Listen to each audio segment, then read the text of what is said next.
Welcome to the Real Estate Guys radio program. I'm your host, Robert Helms. They say that beauty is in the eye of the beholder. What about value when it comes to what's your real estate worth? We're going to talk today about real estate valuation and appraisal on the Real Estate Guys radio program.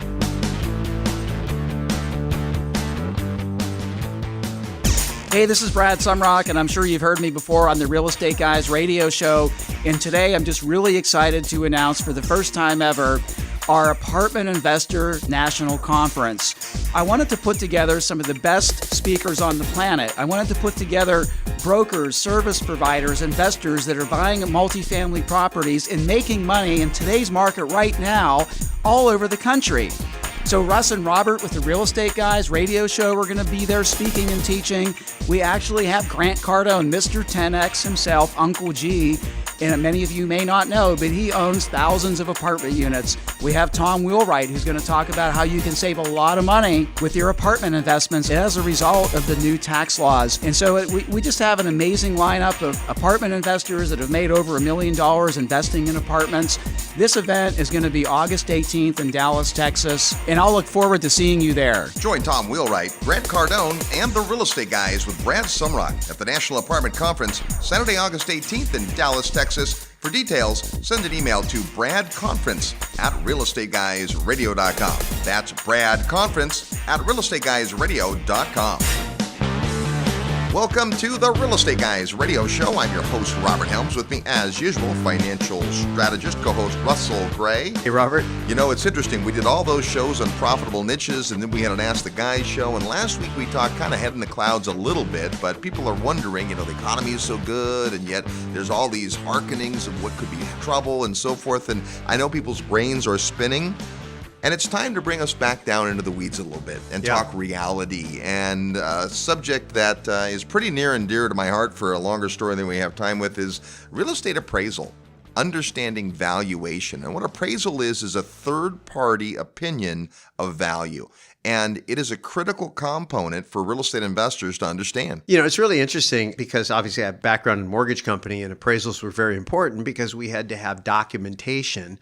We had to have a professional opinion of value to prove to the lender that the collateral was actually good. Right. But before we go there, when you were teaching appraisal, I would come in and do some guest teaching for you, which was always fun.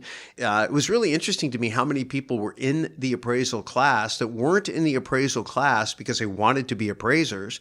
Many of them weren't even in the real estate business as a professional, like a real estate agent or a mortgage broker. A lot of them got into the class because they wanted to be or were active real estate investors. Oh, that was the number one reason. The first day of class, and I taught real estate appraisal, commercial appraisal, and residential appraisal for 4 or 5 years. And the first day of class, I'd always ask, who's here because they want to be an appraiser?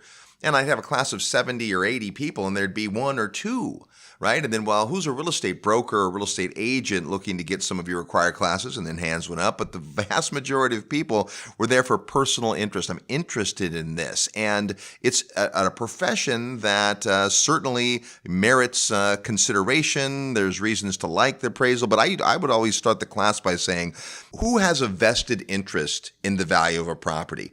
Well, obviously the owner and a potential buyer, and the neighbors. The neighbors are concerned with the value of the property, and the lender. Yeah, the lender's concerned with the value of the property, and the tenants. Well, yeah, they're concerned. Everybody's concerned with the value of the property, except for the appraiser. The appraiser is a neutral person who does no vested interest in the property, and what they're giving you, and you use this terminology, it's important to understand, is a professional opinion. They're professionals. They're licensed. They've gone on a ton of study and practice, but at the same time, it's just an opinion of value. Nothing makes an appraisal correct. An appraisal is an opinion. I went into the mortgage business not because I wanted to be in the mortgage business. I wanted to understand the mortgage business. I wanted to understand getting funding for real estate because of wanting to invest. My point is, we've got a real estate show here all about investing, and our audience is investors. And you may think, they're going to talk about appraisal, and what do I care about appraisal? I'm not an appraiser. I'm not a real estate broker. And I'm hoping that you're getting the point. This is a show worth listening to because understanding appraisal, just like understanding debt, basically there's two things. There's paying the right price and then financing it properly. And if you do those two things, you have the chance a good chance of having a good profitable investment. If you get those two things wrong, or either one of those two things wrong, you could have a problem. So learning to understand what an appraisal is, how an appraisal works, and we'll talk about tactical stuff just in the transactional side of stuff, but just understanding how properties are valued. I mean, there's different ways. We just think, oh, it's the house next door sold for X, therefore that's the value. That's one way to do it. But when it comes to investment properties, there's other ways to do it. When you have a property that is unlike any other property and there is no commitment, then there's a whole different way to do it. And so we're going to talk about all that stuff today. It's going to be a great show, so just make sure you tune in and take good notes. So big picture is an appraisal is typically required when you have a loan because the lender wants a third-party opinion of value. But that's not the only time you should consider getting an appraisal done. So who does appraisals and why and how? Well, that's across the board depending on where you're listening. Listeners in more than 190 countries, but many of the countries, and we've been on the receiving end of appraisals in more than a half a dozen countries. So this works very similar. There's something called the Uniform Standards of Professional Appraisal Practice, USPAP. And every year, it just happened again, USPAP gets updated and all the board members get together and say, hey, based on what's happened in the last year in the appraisal industry, what are we changing? But the mentality of it is that there is a universal format and methodology for appraisal. And why that's important is stepping back. The reason you want an appraisal is to understand value. I can look at a property as an income investor and say, well, it gets X amount of rent, so I'm willing to pay this for it. And that's an opinion of value. You're an opinion as the investor. But there's a lot of property for which you're not yet at the point where it functions like an investment property, like in land acquisition, real estate development, rehab. I remember we bought a property in the Bay Area that was for sale, and our intent was to knock down the house and to subdivide the land and to create 3 lots and build new houses. A very different use than many of the other bidding buyers at the time. And so your use of the property is going to affect its value. Appraisers have the ability to appraise a property, we say, as is, where is, meaning its current condition. But appraisers also have the ability to give you an opinion of value if you were to do certain things. Mr. Appraiser, I want to knock this down and build a brand new house. What would that brand new house be worth? They can tell you that. And so an appraisal isn't just done for the purposes of the lender. It's not just a thing to put in the file. It's a thing to understand. And when I first started teaching appraisal, I didn't know much about it. In fact, I was invited to teach the class, and I thought, I don't know that much about appraisal. And the guy that recruited me said, all you have to do is stay one chapter ahead of the students. You'll be fine. But you're a great student, and you have tons of practical a real life context. So when you're reading a textbook, it's not just like I'm regurgitating what I've read, but I know you're a storyteller. You always have stories to tell about how these things fit in. One thing, just like the story you were telling about the property where you're going to scrape it, and this is the point. You don't just get an appraisal when you're doing a transaction. You might do it when you're planning a project, so that you can kind of figure out. And I didn't want that point to get lost as you were kind of moving on, right? Going into professor mode, because there's a way, you might even be willing to pay more. If the appraiser came and said, yeah, that property's on, it's not in very good shape, blah, blah, blah. What do you care? You're going to scrape it anyway. The lender would say, well, we're not going to lend on what it's going to be. We're going to lend on what it is. So the appraisal would be bad in terms of if you were trying to go to a lender and finance your project. So that's a different story. But for the purposes of understanding what is a property worth now so that you pay the right price for what it's worth now, and you wouldn't go, oh, but I wouldn't do this project because what it's worth doesn't make it worth it, because that's actually good, right? You're going to pay low, and then you're going to go change the use, and then you're going to come back. So I just want there's a big assumption there when you say what's it worth. And that's the whole beauty's in the eye of the beholder. Exactly. What's it worth to who? And so sometimes we're at odds with the appraiser because they don't see the value. Sometimes. Well, but their job is very important. So, I spent a lot of time getting my mind around it. But we used to do, basically in real estate transactions, I'd seen a ton of appraisals. I'd looked through appraisals. Back in the day, we could influence the appraiser. Today, it doesn't quite work like that. But we could go and help them, show them some comps. Influence isn't bribe, okay? No. Influence is just help them, because a lot of times as an investor or even an active agent in a marketplace, a lot of times you know the inventory, you know the comps, you know the lay of the land better than the appraiser. Almost always. Yeah, Appraisers don't work in neighborhoods. Appraisers work in counties. Appraisers work in big areas. And, realtors, real estate agents that work in a specific area know the market way better than an appraiser. And most appraisers recognize that. And the way they find their information, some of it's public, some of it's not. And that depends on jurisdiction too. So rather than get too much into the weeds about the how, we're much more about the why. Why would you need to understand valuation? And there's a whole host of reasons. The first obvious one is, well, if you're going to get a loan, you need to have the valuation. But a bigger picture than that is just for your own portfolio. An appraisal is a relatively inexpensive check and balance. I might get all caught up in, hey, I could do this and I could do that. In fact, a couple weeks ago, we had asked the guys, and you might remember the guy who said, well, I have this house in Detroit and I made it beautiful and my tenant wants to buy it for $38,000. The problem is it only appraised at 20. And you know what? It was probably only ever going to appraise at 20. And our suggestion to that person was, maybe it might have made sense before you spent all the money to rehab the house to have an appraiser take a look, or not even an appraiser. In the practice in the U.S., we have what we call a BPO, which is a broker price opinion. And this is going to a real estate broker and asking them to give you an opinion of value. Now, if I'm thinking about listing my house, an agent's going to come over and give me the best estimate of price. But a BPO is more than that. It's not quite an appraisal. It's not done by a licensed appraiser, but it's done by someone who knows a lot about the marketplace. And that could be a starting point. I'm going to guess if this particular listener had gone to a few brokers in the area, they all would have said, oh, you're not going to get $38,000 for that house, no matter how nice you make it. I mean, you could put travertine in it and beautiful light fixtures and big screen TVs, and you're still not going to get the value because of the underlying valuation of the neighborhood. Yeah, in that particular example, I would say you'd probably be better off going to an appraiser, only because a broker's going to do this for you typically for free. Sometimes you can pay them, but most of the time they're going to do it for free in the hopes that they're going to get the listing.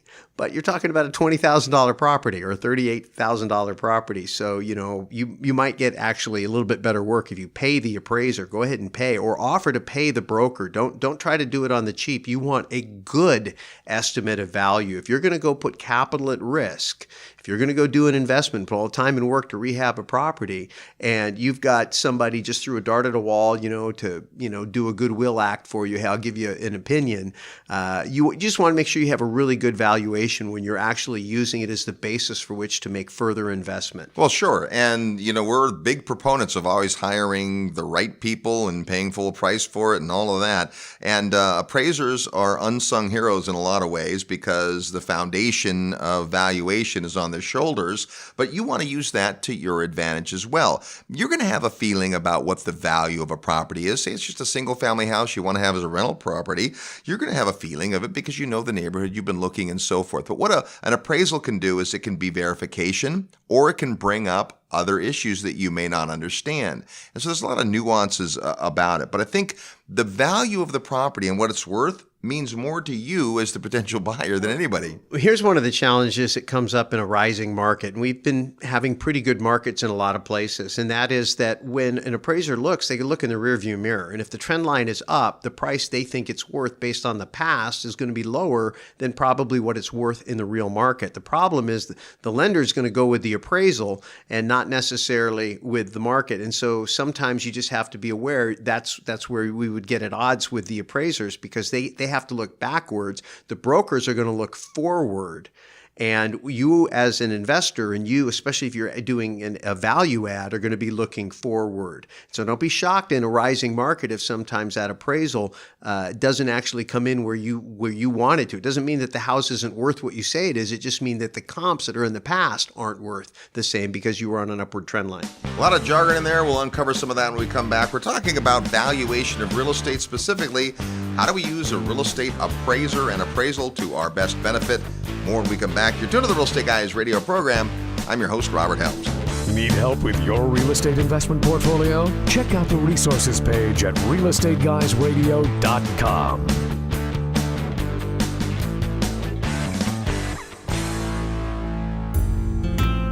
Hey, it's Robert Helms. Thanks so much for listening to the show today. I want to personally invite you to come see an amazing real estate market that combines excellent cash flow, offshore diversification, and what we affectionately call lifestyle investing. Come join me from August 24th to 27th in the beautiful country of Belize. The Real Estate Guys have been bringing investors to Belize for more than 10 years now, and our discovery trip is designed to show you the market like nobody else can. Sure, Belize is breathtakingly beautiful, the people are wonderful, and wait till you taste the food. But the real opportunity is the real estate investment potential. 2017 was the biggest year in tourism Belize has ever witnessed, and this year has started off even stronger. How does that translate to real estate investment? Well, that's what you have to come see. There's all types of opportunity in Belize when it comes to real estate investing, including both long-term and short-term rentals, commercial and retail triple net properties, business opportunities, land acquisition, development, agriculture, and more. And as the only country in Latin America with English as its official language, it's easy to understand the law. Property rights are strong, and contracts are in English. And in Ambergris Caye, a unique situation exists where demand for rentals continues to outstrip supply, creating a compelling environment for investors. So come see for yourself. Join me August 24th to 27th in Ambergris Caye, Belize, as we study the market, learn about the sustainable drivers, and tour lots of beautiful real estate. And like all of our field trips, there are no properties for sale during the weekend. Rather, you'll meet local providers that will help educate you about the market so that you can follow up with them after the trip if the market's interesting to you. You've heard about Belize on the Real Estate Guys for all these years. Now come see what all the excitement is about. Plus, we'll have lots of time over meals and activities to talk about all things real estate. To get the details, go to the website at realestateguysradio.com and click on events, where you'll find the Belize Discovery Trips. Once you register, you'll get information about our group hotel rates as well as travel details. So join me in Belize August 24th to 27th. It's a beautiful country with lots of amazing possibilities, and the only thing missing is you. Go to realestateguysradio.com under events. I look forward to seeing you in beautiful Belize. Hi, this is Darren Hardy, author of The Compound Effect, and you're listening to The Real Estate Guys. Welcome back to the Real Estate Guys radio program. Thanks for tuning into the show. Hey, check it out. The New Orleans Investment Conference is around the corner, first week of November. We're going to be there. A lot of our good friends will be there. It's an amazing event, the longest running investment conference in the United States. You can get all the details on our website at realestateguysradio.com under events. We're talking about valuation of real estate. What is a property worth? And that really depends on what you're going to do with it. But one of the ways that we ascertain value is through appraisal. So let's talk about some of the basics of appraisal. I mentioned the uniform professional standards of appraisal, and that really culminates in a form that we often see when we look at the results of an appraisal. So we talk about an appraisal report, and it's not the appraisal. It is the documentation of what the appraiser found. And so we're not going to go through the report or any of that, but I want you to understand the three different ways that valuation happens. And you alluded to this, Russ, depending on the type of property. The job of the appraiser is to solve a problem.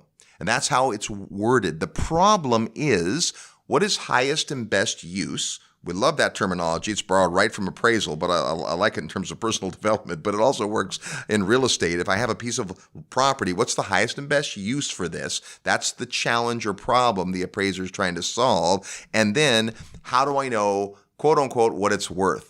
Appraisers use three methodologies. And the first is the sales comparison method, probably the most common when it comes to, say, single family homes. And the idea is you're going to look at similar properties. So I'm listing my house for sale. I want to know what it's worth. We're going to look at similar properties in the neighborhood, similar age, similar utility, and what they've sold for recently. The perfect situation for the appraiser is the house across the street and on either side sold in the last week.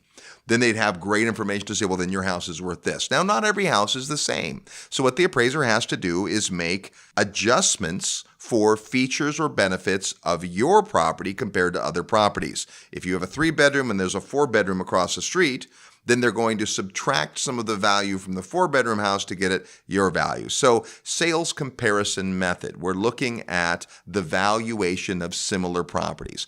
Now that makes a ton of sense. And again, for single family houses, it's probably the methodology that appraisers use the most. But according to USPAP, here's what the appraiser has to do. They have to use all three approaches, and then they have to reconcile and weight based on the property. So sales comparison is the first. Now, if I was buying a bowling alley, there's really not a likelihood that there's several bowling alleys in the area that have sold recently. Right. So I can't use that approach. I have to use a different approach. So the other approaches are what we call the capitalization approach, or more commonly, the income approach. As real estate investors, this is going to make sense to you. I'm going to value the property based on the income it generates. Because the apartment I'm buying might not be the same number of units or the same size as the one across the street that just sold, but I am going to be able to get some great data from that to say these are what the rents are per square foot, here's the trends that you talked about, and so forth. And so the approach of income capitalization is saying, hey, we're going to look at this as an asset that produces income. So I have a question for you, because you're the expert and I'm not in this particular form of appraisal. And the question is this: when the appraiser is doing their work to determine the income, are they just going off the pro forma, or are they going off actual financials, or are they doing a market study and comparing what the property is really doing, similar properties, or what the property would be worth in the market based on third party, not from the property or the property owner itself? Yeah, so good question. So you mentioned the rear view mirror part, and that is that for the sales comps, when I'm looking for those comparable sales, an appraiser can only use sold and closed escrow properties. That's the part of they can't look forward. As opposed to using listings. Right. If I'm a real estate broker, I'm going to sit down with you and I'm going to show you, here's what sold recently. Then I'm going to show you, here's what's on the market now, because that's going to tell us our competition. And I'm also going to say, here's the ones that were listed and never sold. So obviously those prices weren't working because buyers weren't saying yes. So I can use more information, but the appraiser is limited to the rearview mirror. Now it's different when it comes to the income approach. To the income approach, yeah, an apartment building across the street that sold recently, that's a comp. But they also will look at competing product that isn't for sale. So in the income capitalization approach, I'll look at an apartment building. This isn't for sale, but it's very similar in terms of its income. And they will do direct analysis, meaning they have to go and get that information from the owner or manager of the property, as opposed to some repository of information. This is why commercial appraisals are often more expensive, because they're doing more work. Whereas residential appraisals, the appraiser will keep a database, or their company will, of what sold recently. So they have those comps at their fingertips. But when we were talking about influence before, sometimes you find it for sale by owner or an off-market deal, and you're able to bring that to the appraiser to say, hey, you might want to consider this property. Again, most jurisdictions you can't do that anymore because they're trying to keep that neutrality, but they're looking at, for the income capitalization report, what are people renting right now? If I need my 20-unit apartment appraised, then the appraiser wants to look around and say, okay, someone who might be a tenant for your apartment building or this apartment building, where else could they go locally, and what would that look like? And that gives you some trend lines. So income capitalization makes sense. Now, let's take a single-family house. In many neighborhoods, single-family houses sell to people that live in them, but also some sell to investors. We buy single-family houses and they have tenants. So you can use both the income capitalization approach and the sales comparison approach in a single-family house. But an apartment building, it's harder to use comparable sales. We're going to get that data so we can see, say, cost per door. But what's really going to be more important to us is the income side. Now, the third approach is called the summation approach, or the cost segregation approach. And the cost approach says, if I'm trying to figure out the value of that bowling alley, well, I could maybe look at the income from the bowling alley. I'm not going to find a comparative bowling alley that's sold, certainly not nearby.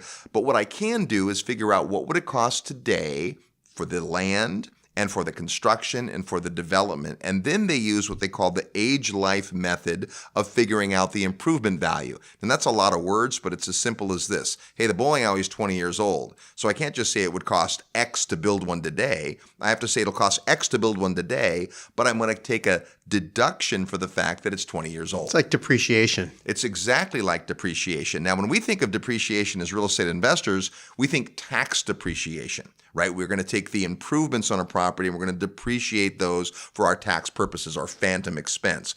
But that's not this depreciation. This depreciation is actual deterioration.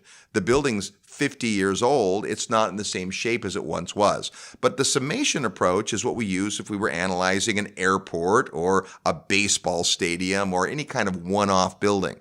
Now, even in single-family houses, we can do the summation approach. Here's what a lot would be selling for today in this neighborhood. Here's what it would cost to build. And because the house is 18 years old, we're going to give an adjustment for that, and that gives us a price.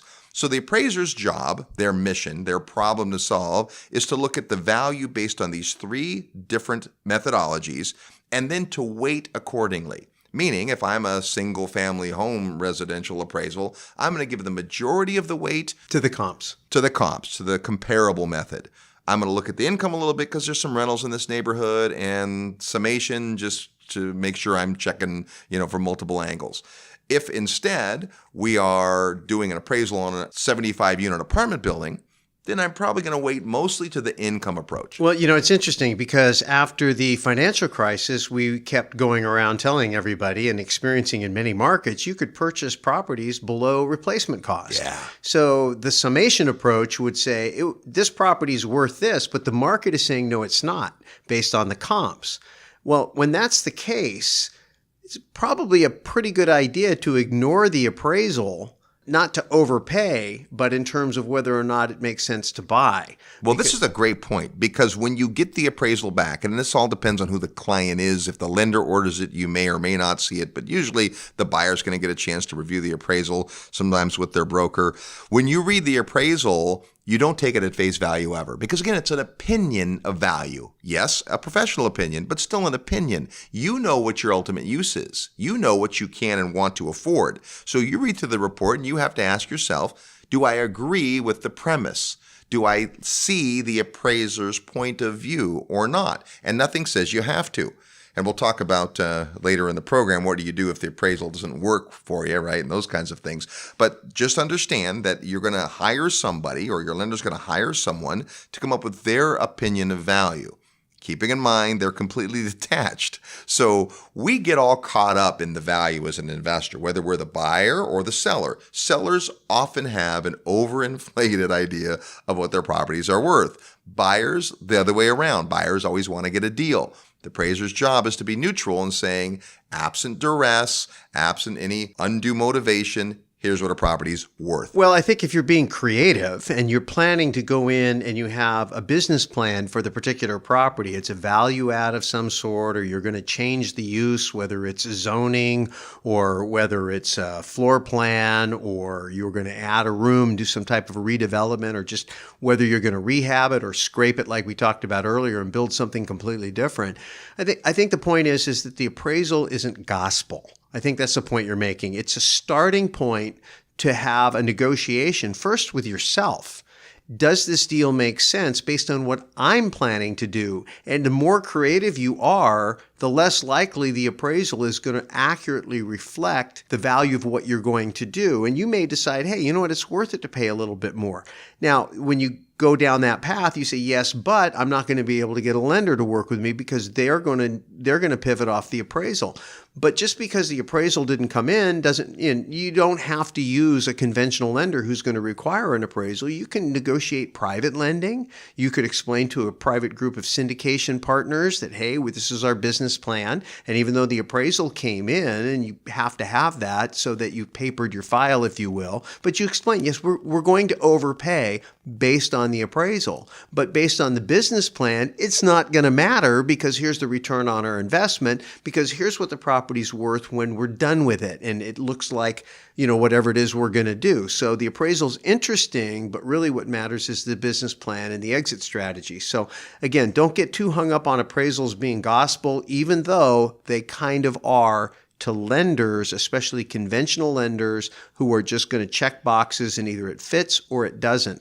If you are dealing with private lenders and there can be some negotiation and more of that is beginning to open up, or if you're privately syndicating either debt where you're raising your own lender, you're raising money to do your own loan, or equity where you just have partners, it's a point on the curve, if you will. It's a reference point, a starting point, but it isn't the end point of what the value of the property is or whether you're paying the right price for it. That's exactly right. It is a tool. It is not the end-all, be-all. And so part of understanding an appraisal is understanding what's involved with, and we'll talk more about that when we come back. Plus, we'll play real estate trivia next. You're tuned to the Real Estate Guys radio program. I'm your host, Robert Helms.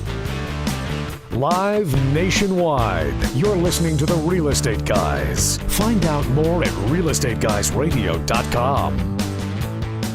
Have you decided to invest in real estate but find you don't have the time to evaluate your options? Successful real estate investing takes expertise, market knowledge, and time. Many affluent investors with busy schedules choose to rely on real estate experts. They partner with proven teams with a successful track record. Four Peaks Capital Partners have created a system which allows accredited investors an opportunity to invest in undervalued assets. If you're an accredited investor looking for passive income, call 8775-INCOME. That's 8775-INCOME, or visit privateincomeinvestments.com. Forbes rated Memphis the best cash flow market in the nation. And our good friend Terry Kerr at Mid-South Home Buyers has been the premier turnkey rental property provider in Memphis for over 13 years. With an A+ rating for the Better Business Bureau, Terry has renovated over 750 houses. Real Estate Guys listeners have snapped up hundreds. Discover what these satisfied investors already know. Mid-South's properties are completely renovated with a 1-year warranty and a lifelong rental guarantee. They're affordable, well-managed, and easy to own. Perfect for beginning investors and veterans alike. Get in on the action. Contact Terry and his team via email at midsouth@realestateguysradio.com. Hi, this is Patrick Donahoe, CEO of Paradigm Life. Wall Street and banks spend billions of dollars per year in advertising with the goal to convince you that they are the solution. But take a look around. None of their advice has worked. If you're listening to this, odds are pretty good that you're already a real estate investor, or at least becoming one. So why do you do it? Is it to hedge inflation, the tax benefits, or maybe it's to get your money away from Wall Street? It's because of these benefits and so many more that I created the Real Estate Investor's Guide to the Perpetual Wealth Strategy. When you combine successful real estate investing with the perpetual wealth strategy, you have the recipe for what has helped the wealthy to establish their financial well-being for decades. You can download the Real Estate Investor's Guide to the Perpetual Wealth Strategy today by clicking the Resources tab on the Real Estate Guys Radio homepage. Don't wait, go download it now. Hey, it's Ken McElroy. I listen to the Real Estate Guys, and so should you. Welcome back to the Real Estate Guys radio program. We're so glad you're tuned into the show today. We're talking about some practical ideas for real estate valuation and specifically learning a bit about real estate appraisal. Before we get back to that discussion, it's time to play a real estate trivia. That's your chance to win a prize by knowing today's real estate trivia question. And if you're the first person that guesses correctly, you're going to get an amazing prize. It's Robert Kiyosaki's awesome book, Second Chance. Not one of his better known books, but one of his better written books. And if you are the winner of today's contest, you're going to get that book. In just a minute, I'm going to give you a question, and if you think you know the answer, send your best guess to trivia@realestateguysradio.com. Include your name, the answer to the question, and your mailing address so we can send you this big old thick book. Last week on the Real Estate Guys, we had Brad Sumrock on the program talking about how to save $1 million in taxes with apartments. We asked this: which single letter of the alphabet is not used in the name of any of the 50 U.S. states? Well, it's the letter Q. Here's our real estate trivia question for this week. The Appraisal Institute is a global professional association of real estate appraisers that has more than 20,000 professionals in nearly 50 countries throughout the world. Here's what we want to know. In what real estate market is the Appraisal Institute headquartered? Lots of places around the world where their members get together and so forth, but where's its headquarters? The Appraisal Institute is headquartered somewhere.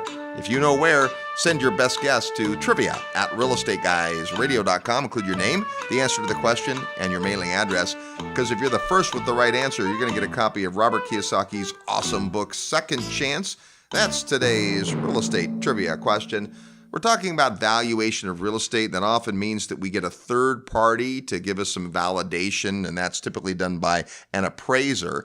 Now, you and I have had the opportunity to meet appraisers all around the world. In fact, I remember we were on a field trip, and we met an appraiser who was outside of the U.S., but he explained to us that they basically use the same concept as USPAP. Even though they're not members, we talked about the Appraisal Institute in trivia, the Appraisal Foundation that sets all of that up in the U.S.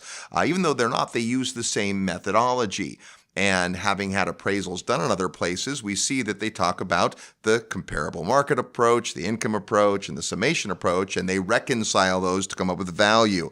Now, it is our practice to often get an appraisal when we are doing a change of use of any kind. You mentioned zoning. That's a great example. If I'm going in and I have a property I think that could have a higher and better use if I got the zoning changed, I may or may not be able to do that, but an appraiser can get a conversation with you about, well, if it was zoned, C3, then it would look different in terms of its valuation because of what you could do with the property. And that's the mindset anyway. This highest and best use concept that appraisal gives us is a good one. If I see a piece of land, I'm like, what could I do with that? An example I used to use in class is, say there's, 200 lots in a subdivision, and 199 of them are single family houses, and one is a bare lot. So what's highest and best used for that bare lot? Well, the answer may seem obvious, but it's not necessarily. Highest and best use might be a house, because that's what every other lot is. But highest and best use could also be a convenience store, because they need to service that area. And it's not just about what the market demands, but it does consider things like zoning, what's available, what entitlements are available. So not to get too complicated, but the different types of real estate have different types of appraisal professionals. If I'm buying a retail building, then I'm going to make sure I lean on a retail appraiser. If I'm buying commercial property of any kind, there's going to be specialties. If I'm buying property for agriculture, whole different world. You and I went to an agricultural event a few years back and met all these different tradespeople, including a farm appraiser. And this guy's job is to go look at a farm, whether it's productive or not, and come up with a valuation. I'm like, well, that's fascinating. How do you know, right? Well, because that's his business. He has to know things about the richness of the soil and about how far away crops are and what were the last several crops that were there because of the nutrient depletion in the soil and all kinds of stuff you'd never think about. So this is why we always rely on third-party professionals. I think there's something interesting in there. This comes up all the time with our syndication mentoring club, because you get people who go out there and they're interested in an investment opportunity and they are exploring, and sometimes they get introduced to things they're not familiar with. And a lot of people who are A students, and that's the type of people that you often had in your appraisal class, that were trying to master the content themselves. And I want to encourage you, if you're listening to the show and you're hearing all this jargon and you're hearing, wow, appraisals are a whole lot more complicated than I thought. This isn't about making you an expert or encouraging you to go take an appraisal class, right, or get certified or any of that. You don't have to do that to be an investor, just like there's many things you don't need to understand to be a good syndicator.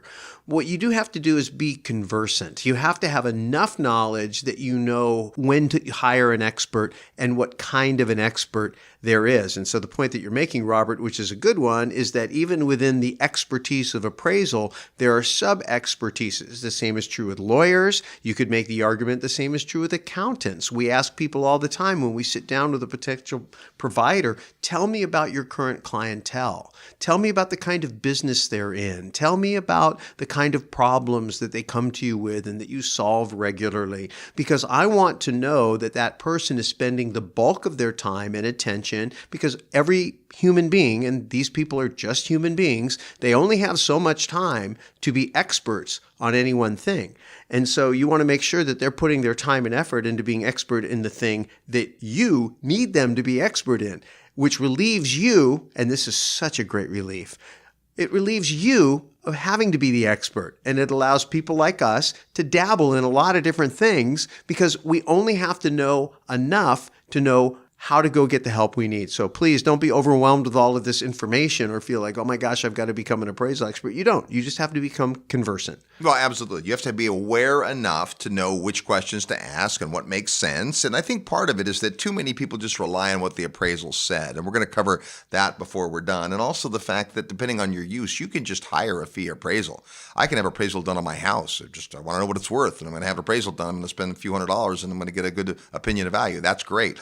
That's different than when the lender hires an appraisal. So sometimes you don't have any choice, and that's a different story. But back to specialties. So, I did not know that much about the appraisal profession, even though I'd seen some appraisals. So I was kind of an overzealous professor. And I went and met with the state commissioner of appraisal. He was speaking at an event, and I walked up to the guy who's a great guy. And I introduced myself and I said, I've just started teaching a class on appraisal and I have no idea what I'm doing, basically. And he was great. He gave me a bunch of resources. He gave me some ideas. But at this event, there were different people in the appraisal profession. And I met this guy who actually had come and speak as a guest speaker, like I had you speak at those classes sometimes, because he was a fascinating guy. He was an appraiser, been in the business for more than 30 years. He had two specialties. So talk about niches. Check out his two specialties. One was he appraised airports. Now that's kind of a unique piece of property, right? And he would explain that he had to go to the FAA, he had to understand what the approved routes were and where the congestion was and all. I mean, the guy knew the thing. And so he was actually there to talk about that specialty. And then he said, I have another specialty. We never really talked about it. So when I talked to him at the event, I go, what's your other specialty? He goes, yeah, so I am the foremost expert on appraising haunted properties. Haunted properties. Haunted properties. That's one of the things that he was often called to do. He had developed this expertise somehow. And, the more haunted a property is, the more or less value it has. I'm like, wow. So just know that there's specialties for almost anything. We're talking about real estate valuation, how you can figure out what a property's worth and when to hire an appraiser and fun stuff like that. We'll continue the discussion when we come back. You're tuned to the Real Estate Guys radio program. I'm your host, Robert Helms. Real estate investment advice right in your mailbox. Sign up for the free Real Estate Guys newsletter at realestateguysradio.com. If you love real estate and have always wanted to own your own business, listen up.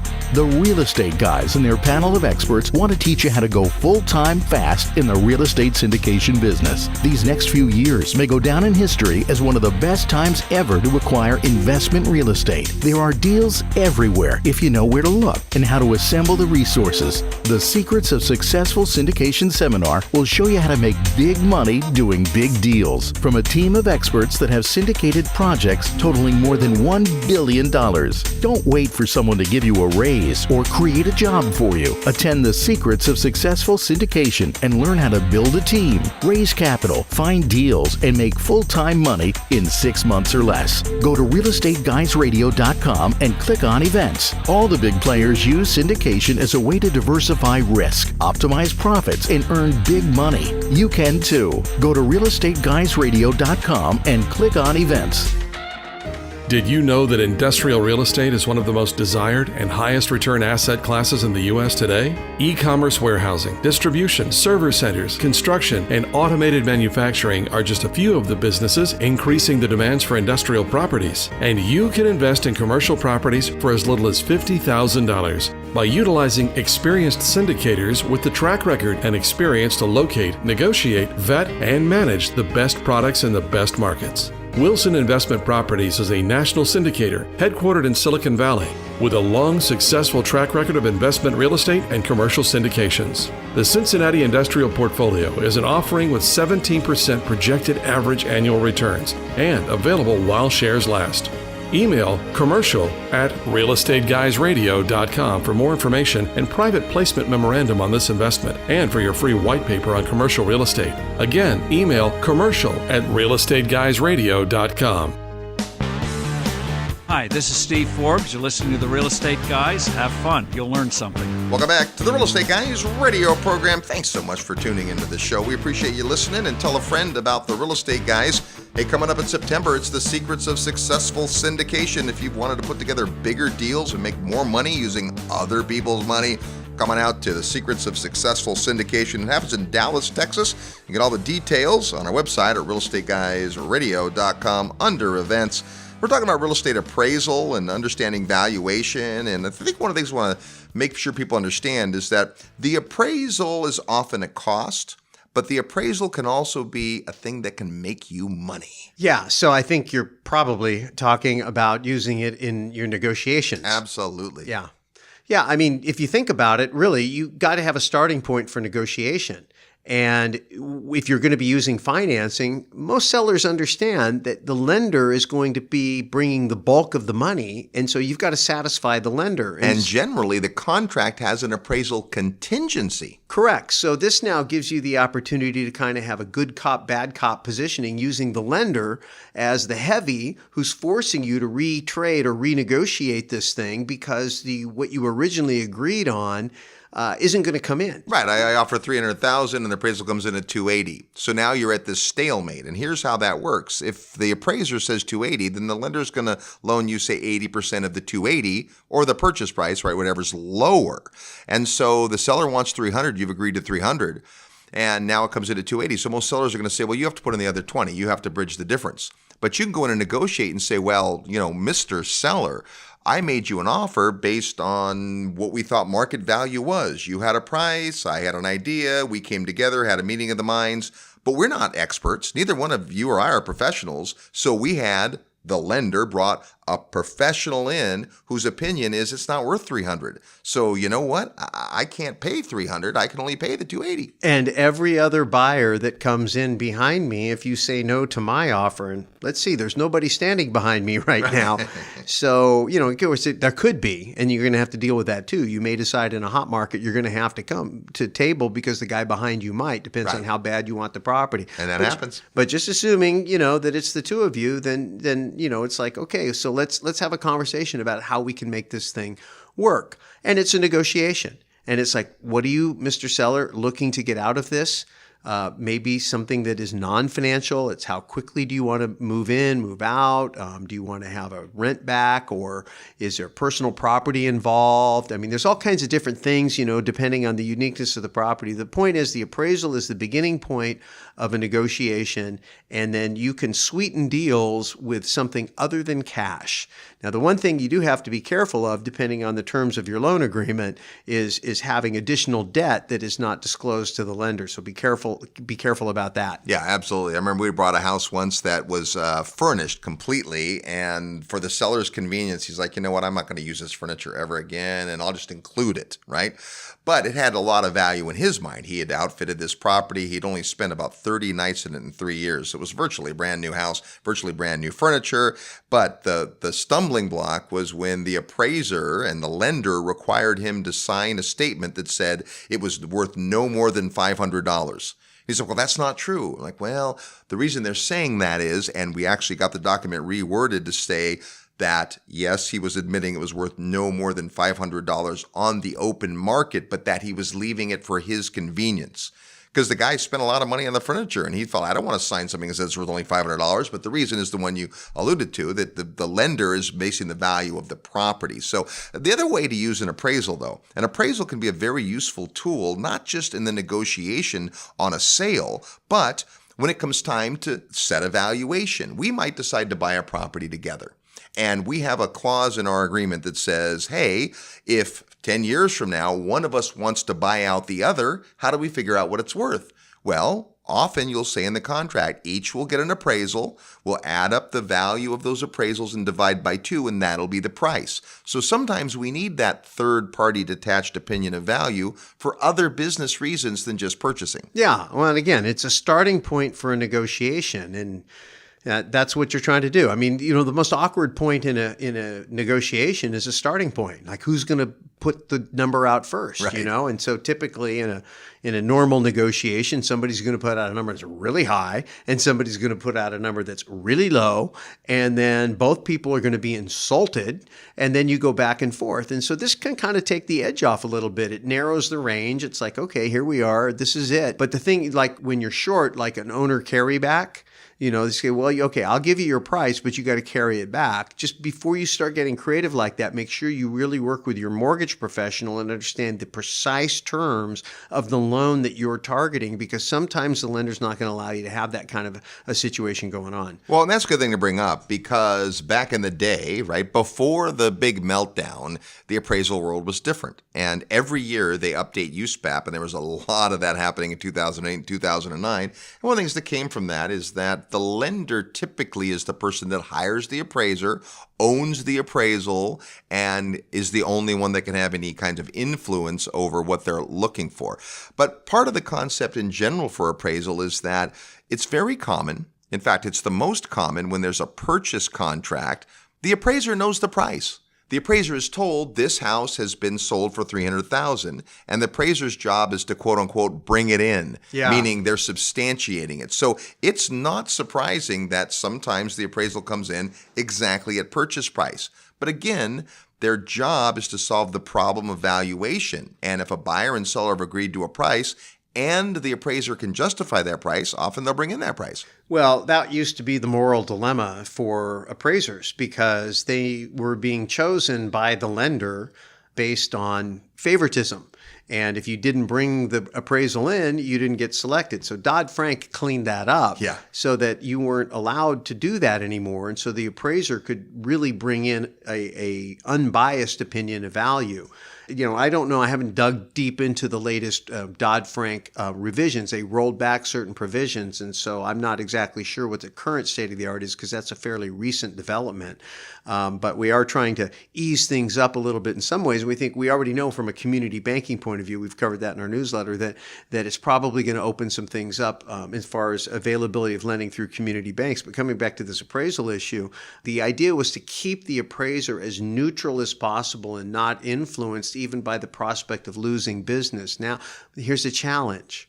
The challenge is that it goes into this lottery system and you just get assigned an appraiser and you may not get a very good one, but you're stuck with them. And there's not much you can do about that. And so that's one of the downsides of it. Yeah, and that really depends on where you go and what kind of reason you had for getting the appraiser. But the appraiser, remember, is a neutral party. They do not have a vested interest in the value of the property, but they are professionals in figuring it out. So lots of different ways to use valuation. Even more importantly today, we just want you to know enough so that when you're involved in a transaction, you can read through an appraisal report and say, yeah, it makes sense. I see what they're saying. And sometimes it doesn't. These are just human beings. And so even though they have a professional opinion, it's just an opinion. I think one thing, though, if you do take the time to really look at a detailed appraisal, I think you can begin to get some ideas about what adjusts value. And if you understand that, especially if you're going to go in and do some type of a value add work, you may go and say, I watch HGTV and I have ideas what brings in value. Okay, well, reality TV is anything but real, but you can certainly learn some things. But if you get down and really look at the document, then you can begin to understand, hey, if I do this or I do that, I can really bring some value in. So there is some benefit to really getting to know an appraiser and understanding, how an appraisal really works, and then understanding what you can do in a particular property. So it only costs a few $100s to get an appraiser to come out and give you an opinion of value. And maybe you take them to lunch or pay them a little extra because, again, you're not trying to influence them in a deal. You're just trying to get them to teach you how you might be able to take a particular piece of property and do something to it to create additional value that is just equity and bottom line profits when you sell or refinance. You probably can't even be at the appraisal if it was ordered by the lender, but if you hired the appraiser, show up and be there and ask questions. Again, the appraisal isn't the report. Same thing when it comes to inspections, being there, and it's a relationship business and all those kinds of things. You'll learn a ton about it, and hopefully you've got some better ideas about real estate valuation. Hey, registration is now open for the Secrets of Successful Syndication. We're going to be in Dallas, Texas in the middle of September. This is an awesome event. If you've ever thought about investing in a bigger deal alongside a seasoned investor as part of a real estate syndication or joint venture, or if you've thought, I've run out of my own money and my own ability to qualify and I still want to do deals, then maybe a syndication business makes sense for you. It's an amazing seminar. We'd love to see you there. Yeah, it's a great way to combine the best of both worlds. You get to combine the wonderful investment vehicle of real estate with owning your own business. So instead of having to work at a job maybe that you don't like to earn money and then invest on the side, you can be a full-time investor managing other people's money who are busy working at jobs they love, but they have money that needs to be put to work. So you can spend your life working to earn money and save and investing small, or you can work to raise money from wealthy people and invest big and be full time. So if that sounds interesting to you, come on out to the Secrets of Successful Syndication. You're going to meet some real live people who started out as students and have gone on to build successful syndication businesses. You're going to hear from technical experts. We're going to explain to you what syndication is, how it works, who you need to be, what you need to learn. And, you may decide it's not for you, but we think this is probably, in fact, I'm convinced that syndication is the single best business opportunity in real estate right now. And if you think you might be interested in it, come on down and join us. We're going to have a good time. Plus, you'll have not only one, but 2 opportunities to buy Russ and I a beer. So come on out to the Secrets of Successful Syndication. You'll get all the details on our website at realestateguysradio.com under events. Until next week, go out and make some equity happen. This episode of the Real Estate Guys radio show is brought to you by Paradigm Life. Powerful cash management strategies using life insurance. Learn more at beyourbank.com. Mid-South Home Buyers. Low-cost, turnkey cash flow properties in Memphis, Tennessee. Corporate Direct. Asset protection strategies for real estate investors from attorney and Rich Dad advisor Garrett Sutton. Find these and other great companies under the Resources tab at realestateguysradio.com. To learn how you can expose your product or service to the Real Estate Guys audience, call 888-489-7723 extension 4. That's 888-489-7723 extension 4. Or use the feedback page at realestateguysradio.com. Thanks for listening, and we'll see you next week right here on the Real Estate Guys radio show.